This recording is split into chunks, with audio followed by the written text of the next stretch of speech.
சரி, அம்ஜலா. அஸ்ஸலாமு அலைக்கும் வரஹ்மத்துல்லாஹி வபரகாத்துஹு. இன்னல் ஹம்தலில்லாஹ் நஹ்மதுஹு வ நஸ்தஈனுஹு வ நஸ்தக்ஃபிருஹு வ நு'மினு பிஹி வ நதவக்கலு அலைஹி வ நஅஊது பில்லாஹி மின் ஷுரூரி அன்ஃபுஸினா வ மின் ஸய்யிஆத்தி அமாலினா மை யஹ்திஹில்லாஹு ஃபலா முதில்ல லஹு வ மை யுத்லில் ஃபலா ஹாதிய லஹு வ நஷ்ஹது அன் லா இலாஹ இல்லல்லாஹு வஹ்தஹு லா ஷரீக லஹு வ நஷ்ஹது அன்ன முஹம்மதன் அப்துஹு வ ரசூலுஹு அம்மா பஅத். ஃபகத் கால அல்லாஹு தஆலா ஃபில் குர்ஆனில் அலீம் வல் ஃபுர்கானில் மஜீத்.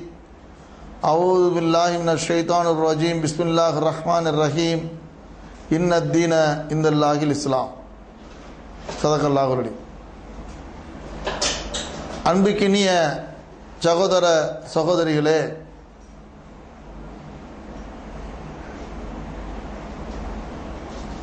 அல்லாஹுவால் கண்ணியமிக்க மாதம் என்று பிரகடனம் செய்யப்பட்டுள்ள ரமலான் மாதத்தை எதிர்நோக்கியவர்களாக நாம் எல்லாம் இருந்து கொண்டிருக்கிறோம். இந்த நேரத்திலே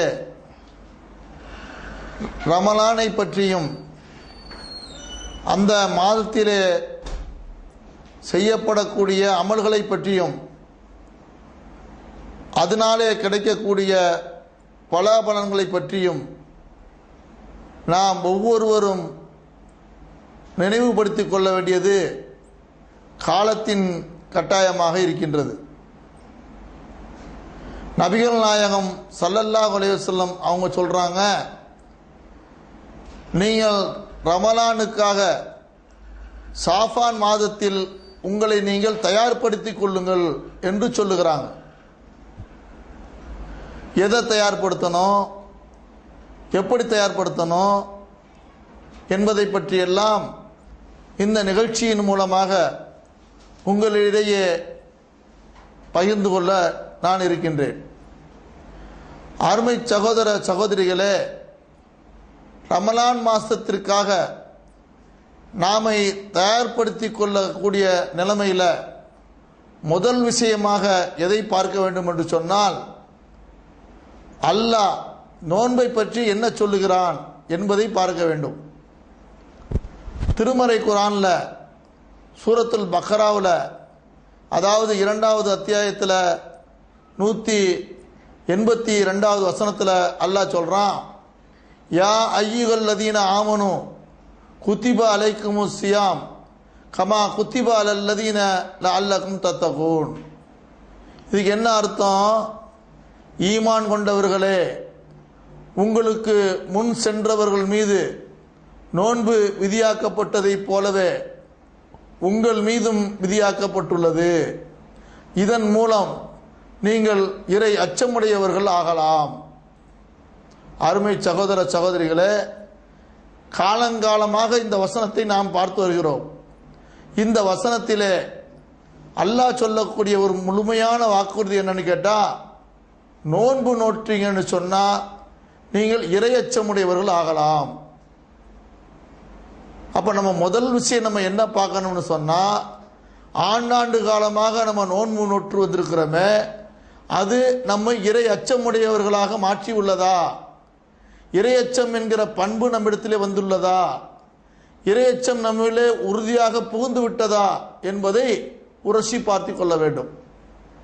நாம் அப்படி உரசி பார்க்க போகும்போது அதிகமான மக்கள் மத்தியிலே பார்த்தோம்னு சொன்னால், இந்த அல்லாஹ்வுடைய வாக்குறுதி கிடைக்கப்பெறாதவர்களாகவே இருக்கிறத நம்ம பார்க்குறோம். எந்த அளவுக்கு பார்க்குறோம்? நாம் குழந்தைங்களை பள்ளிக்கூடத்தில் போய் சேர்க்குறோம், அந்த பள்ளிக்கூடத்தில் பணம் கட்டி படிக்க வைக்கிறோம், பரீட்சையில் பாஸும் பண்ணுது, அந்த குழந்தை நல்ல மார்க் எடுத்துருச்சுன்னு சொன்னால், கடந்த ஆண்டு எடுத்ததை விட அதிகமான மார்க் எடுத்ததுன்னு சொன்னால் சந்தோஷப்படுறோம். அந்த குழந்தைய குதூகலப்படுத்துகிறோம், மற்றவங்கள்ட்ட சொல்லி பெருமைப்பட்டுக்கிறோம். அதே குழந்தை கடந்த ஆண்டு எடுத்ததை விட மார்க் குறைவாக எடுத்ததுன்னு சொன்னால், பின்தங்கி இருந்ததுன்னு சொன்னால் வருத்தப்படுறோம், சங்கடப்படுறோம். ஏன் இப்படின்னு கேட்குறோம்? அதை தவிர்க்கிறதுக்கு உண்டான என்ன வகையான முயற்சிகள் எல்லாம் இருக்குதோ அந்த முயற்சிகளை எல்லாம் நம்ம செய்கிறோம். அதே மாதிரி வியாபாரம் பண்ணுறோம், வியாபாரத்தில் உள்ள வருமானத்தை கணக்கு போடுறோம். ஏற்கனவே இருந்ததை விட அதிகமாக இருந்ததுன்னு சொன்னால் சந்தோஷப்படுறோம், குறைஞ்சி போச்சுன்னு சொன்னால் வேதனைப்படுறோம். என்ன காரணம்னு ஆய்வு செய்கிறோம், அதை தவிர்த்து கொள்றதுக்கு முயற்சி பண்ணுறோம், ஆலோசனை பண்ணுறோம், இவ்வளவு பண்ணுறோம். அப்போ நம்ம வியாபாரத்தில் காட்டக்கூடிய அக்கறையை, நம்ம குழந்தைங்க படிப்பில் காட்டக்கூடிய அக்கறையை இந்த நோன்பு விஷயத்தில் நம்ம காட்டுறோமான்னு கேட்டால் இல்லை. ஆண்டாண்டு காலமாக நோன்பு வைக்கிறோம், நோன்பு உடைய மாதத்தில் நமக்கு இறையச்சம் இருக்குது. நோன்பு முடிஞ்சோன்னு பார்த்தா அந்த இறையச்சத்தை காணும், இறையச்சம் இல்லாமல் போயிடுது. இது ஏன்னு நம்ம என்னைக்காவது யோசிக்கிறோமா? ஏன் இப்படி நிலைமை உருவாச்சு யோசிக்கிறோமா? அல்லாவுடைய வாக்குறுதி நமக்கு ஏன் சேர மாட்டேங்குது, அல்லாவுடைய கருணையை நமக்கு கிடைக்க மாட்டேங்குது என்பதை பற்றி என்னைக்காவது சிந்திச்சு பார்த்துருக்கோமா? சிந்திச்சு பார்க்கணுங்கிறதுக்காகத்தான் ரமலான் வருவதற்கு முன்னாடியே சாபானில் நம்மளை தயார்படுத்திக்கிற சொன்னாங்க.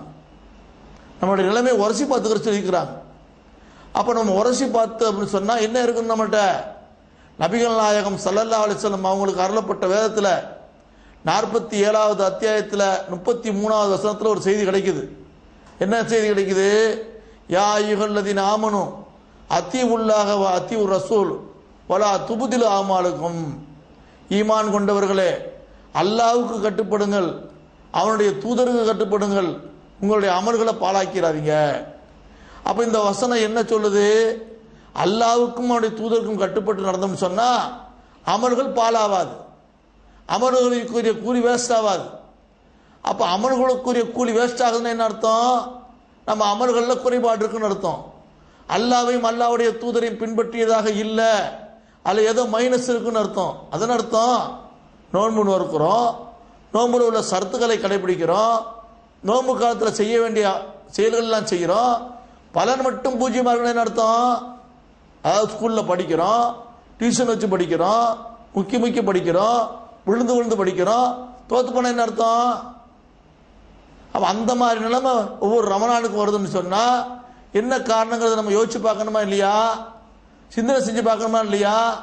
நம்முடைய கடந்த நோன்புல உள்ள ஒவ்வொரு செயல்பாடையும் நபிகள் நாயகத்துடைய நிலைமையோட, நபிகள் நாயகத்துடைய வழிமுறையோட உரசி பார்க்கணுமா இல்லையா? உரசி பார்க்கணுங்கிறதுக்காகத்தான் இந்த நிகழ்ச்சியை நம்ம ஏற்பாடு பண்ணியிருக்கிறோம். அருமை சகோதரிகளே, இந்த ரமலான் மாதம் என்பது சாதாரணமான விஷயம் இல்லை, ரொம்ப முக்கியமான விஷயம். ஏன் முக்கியமான விஷயம் சொல்றோம்? நபிகள் நாயகம் ஸல்லல்லாஹு அலைஹி வஸல்லம் சொல்றாங்க, அல்லாஹ் சொல்லுவதாக சொல்றாங்க, ஆதமுடைய மகனுக்கு ஒவ்வொரு அமலுக்கும் 10 முதல் 700 மடங்கு வரைக்கும் கூலி இருக்குது. ஆனால் நோன்பு எனக்கே உரியது, அதற்கு நானே பிரத்யேகமாக கூலி வழங்குறேன் அப்படின்னு சொல்லி கூலியுடைய கணக்கு இல்லாமல் வழங்கக்கூடிய மாசம்னு சொல்றான், அதிகமாக வழங்கக்கூடிய மாசம் சொல்றான். இவ்வளவு உன்னதமான மார்க்கத்தில் உட்கார்ந்துருக்கிறோம். அது நம்ம மாநில சொல்ல போறாந்தா சீசன் நேரத்தில் வியாபாரம் பண்ணா போனஸ் அதிகமாக கிடைக்குமே, வியாபாரம் நிறைய நடக்குமே. அந்த மாதிரி மறுமை கூலிய அள்ளி அடைய வேண்டிய ஒரு மாசத்துல மக்காவுக்கு போய் நொண்டி பைக்கிற காலில் விழுந்துட்டு வந்த மாதிரி அப்படின்னு ஒரு பழமொழி சொல்லுவாங்களே, அது மாதிரி ரமலானை அடைந்தும் பிரயோஜனம் இல்லாமல் நம்ம இருக்கோம்னு சொன்னால் நம்மளை விட நஷ்டவாளி யார் இருக்க முடியுமா? அப்போ வருங்காலத்தில் நம்ம என்ன பண்ணணும்? இதை ரமலான் விஷயத்தில், நோன்பு விஷயத்தில் நஷ்டங்களை தவிர்த்தவர்களாக, இழப்பை தவிர்த்தவர்களாக, அல்லாஹ்வுடைய அருட்கொடையை முழுமையாக பெறுவதற்கு முயற்சித்தவர்களாக, அல்லாஹ்வுடைய அருட்கொடையை முழுமையாக பெற்றவர்களாக நாம் எல்லாம் ஆகணுங்கிறதுக்காகத்தான் இந்த நிகழ்ச்சி மூலமாக சில விஷயங்களை உங்கள் மத்தியில் பகிர்ந்து கொள்ள வந்திருக்கிறோம்.